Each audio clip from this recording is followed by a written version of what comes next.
Yes, people with dwarfism were the original Funko Pops. They collected little people and would have them dragged out of their homes and forced to serve as a court dwarf. Like this king, who had this little person given to him as a gift when he was just a child. And what would happen when they refused?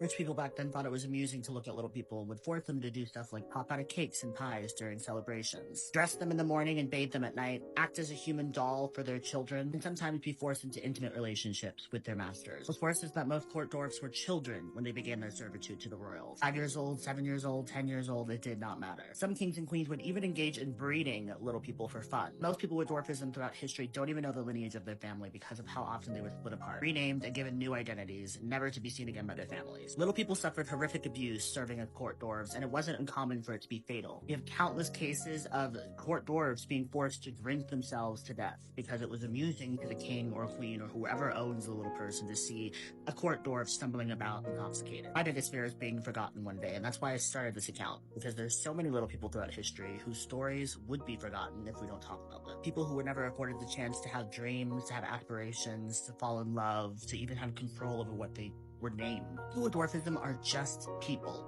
who happen to have dwarfism. We're not a new or exotic species of people, and our hopes and dreams don't differ from yours. A narrative about our lives has been given to you guys through media, like TV shows and movies, that doesn't accurately depict what it's like to have dwarfism. That's why this account is so important to me, and I'm so thankful that you guys are here. I took your suggestion and made a YouTube channel, and I would love it if you guys would support it and follow it. It's in my bio. Let me know if you have any other questions that you want me to cover in the comments down below, or any questions you have on dwarfism. My name is Aubrey Smalls, and this is Dwarfism History.